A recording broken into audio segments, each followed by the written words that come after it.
This podcast is brought to you by Again and Forever.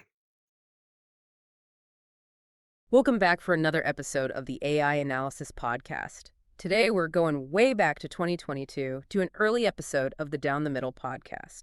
This episode is all about rumors at the time surrounding New Japan Pro Wrestling, potentially working with AEW, but maybe jumping ship to WWE. We've got the source material right here, an episode offering a real-time snapshot of the speculation and opinions flying around then.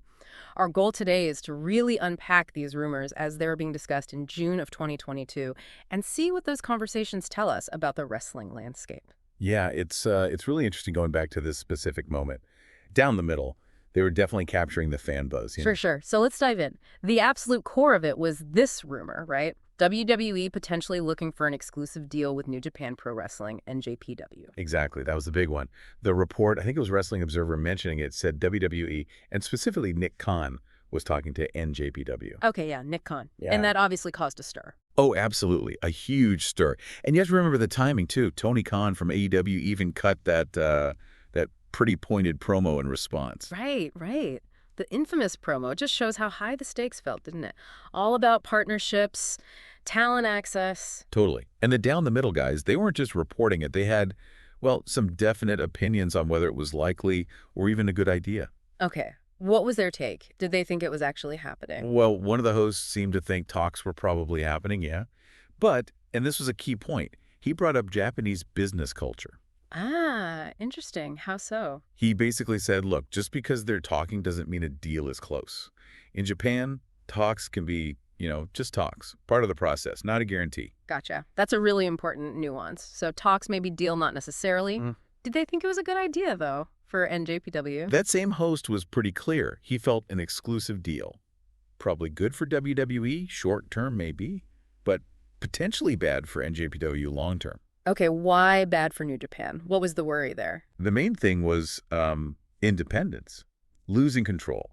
If you're exclusive with WWE, suddenly your U.S. presence, your branding in the States, it's all filtered through WWE. You're not really steering your own ship there anymore. Right. You become sort of a subsidiary almost in that market. Big risk. Exactly. Yeah. Giving up a lot of autonomy. Okay, so that's the NJPW side. What about WWE? What did the podcast hosts think WWE was trying to get out of this? Well, the big one was closing the forbidden door. That term was everywhere back then. Yeah, let's bin that. We need to talk more about the forbidden door itself. But for WWE, closing it meant... It meant stopping talent from easily floating between, say, AEW Impact and NJPW. An exclusive NJPW deal would basically slam that door shut, at least for NJPW talent going elsewhere. Control the flow, Lock it down. Makes sense from their perspective. But the down-the-middle hosts mentioned something else too, didn't they? Something a bit more sinister was the word they used. Yeah, that was interesting speculation. They threw out the idea that, okay, what if NJPW says no to WWE? Then what? Then maybe WWE just walk away. Maybe they pivot. Maybe they go talk to Pro Wrestling NOAH instead. Or All Japan, or even, some of the Joshi promotions. Wow. So like a plan B, C, and D to consolidate the Japanese scene anyway? Kind of, yeah. That was the speculation. Almost like WWE might have felt, a bit desperate, or at least really determined to maintain that top spot globally by trying to bring the major Japanese players into their fold one way or another. Okay, that adds another layer. Let's go back to that forbidden door idea.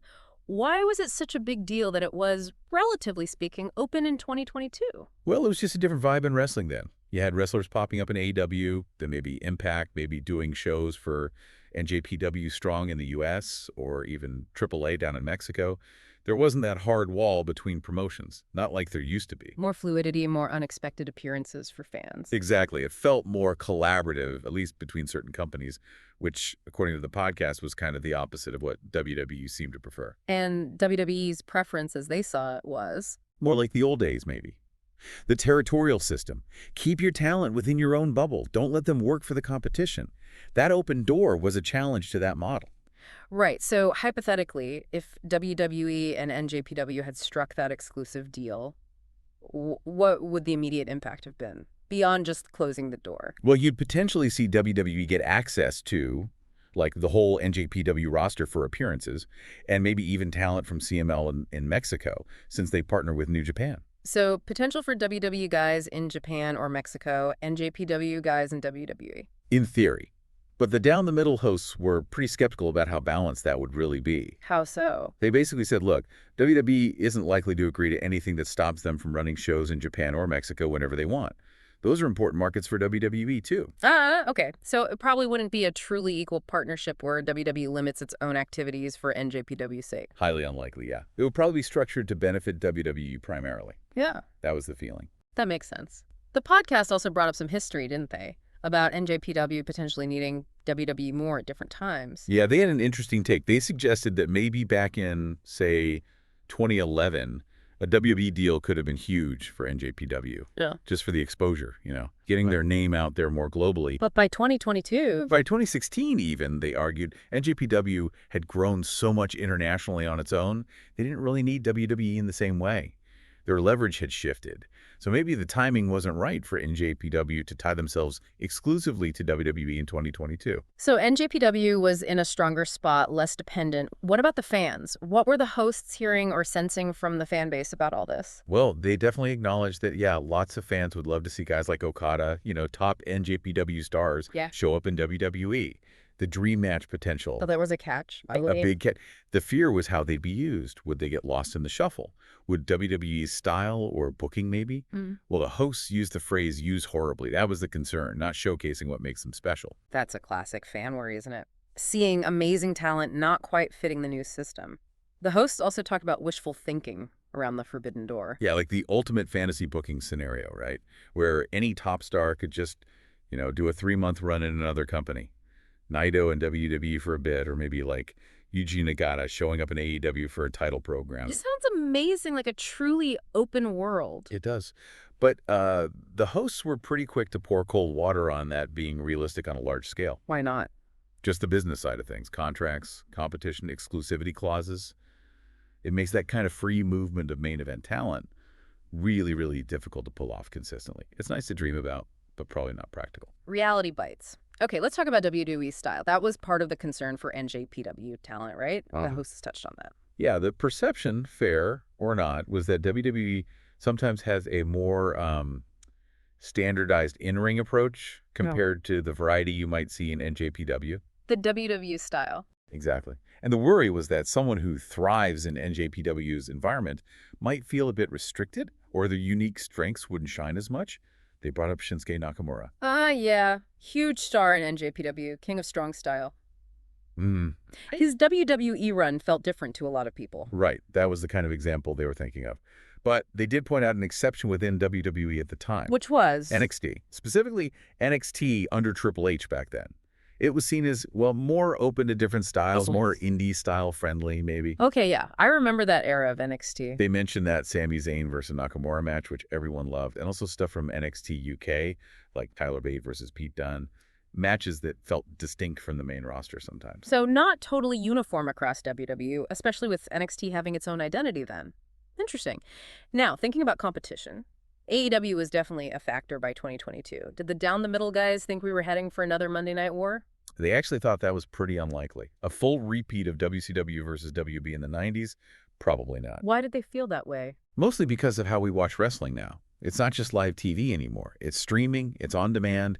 You don't have to choose between Raw and Nitro live at 8 p.m. on a Monday. Right. DVRs, streaming apps. Yeah. You can watch everything eventually if you want to. Changes the dynamic completely. Totally. So while, yeah, there are hardcore fans who might try to watch everything live, maybe flipping channels or using multiple screens. Guilty as charged sometimes. Yeah, but for most people, they just catch up when they can. So that direct, head-to-head, winner-take-all feeling of the Monday Night War, it's just different now. We'll be right back after a quick break to hear from our sponsor.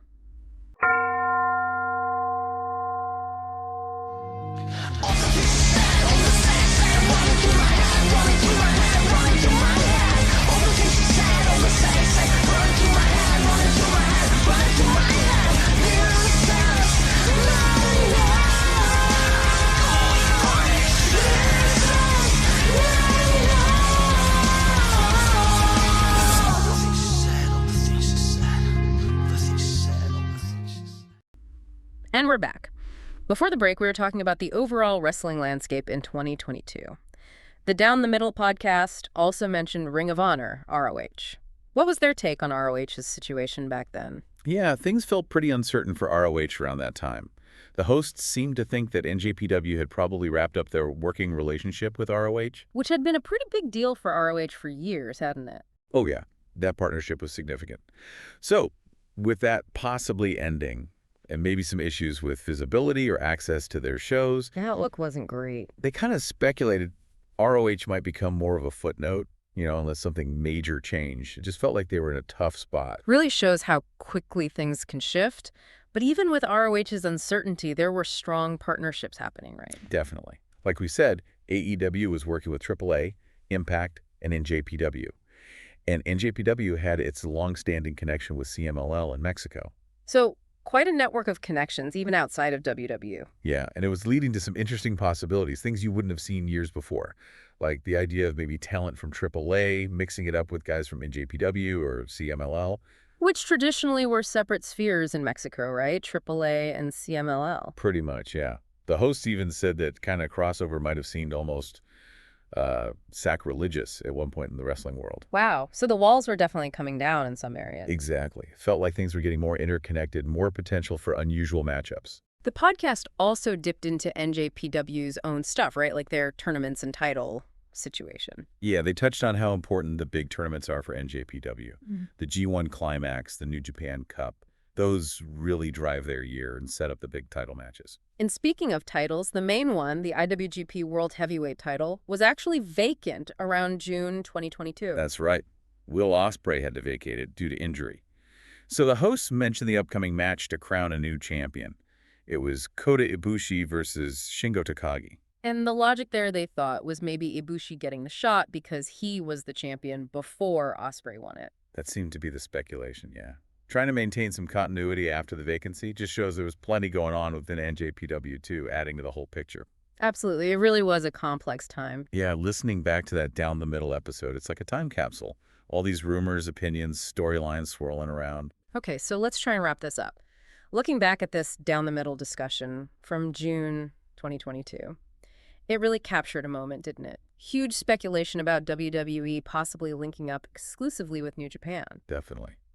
And the hosts gave their perspective, questioning the benefits for NJPW, thinking about WWE's motives, all set against this backdrop where the forbidden door felt more open than usual. It's a great reminder of how fast things change in wrestling. Alliances shift, rumors fly, new companies rise. Yeah. It never stays static. Not at all. It's always evolving. So for you listening, think about this 2022 conversation. How did things actually play out with WWE and NJPW since then? What about AEW's partnerships? What developments maybe surprised you the most compared to the speculation back then? Yeah, it's definitely interesting to track how those potential deals resolved, or didn't, and how cross-promotion has continued to evolve. Worth looking into how the landscape looks now compared to those rumors from just a couple of years ago. How's it going, everybody? It's Jake from the Down the Middle podcast, and I want to take a quick moment to invite you to check out our show, which airs every other Thursday at 8:30 p.m. on YouTube. If you love pro wrestling, you're definitely going to want to check this out. We talk about the latest in pro wrestling. AEW's pay-per-views are rough, man.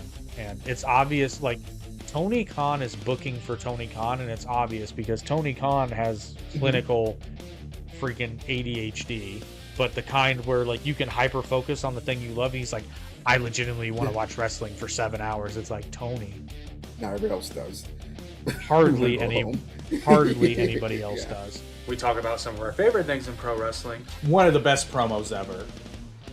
Like, can we just say, like, I had fucking goosebumps. And here's the thing, I know it's a work, but I'm watching that and I'm like, I think MJF might have duped somebody. And we have a hot take here and there, too.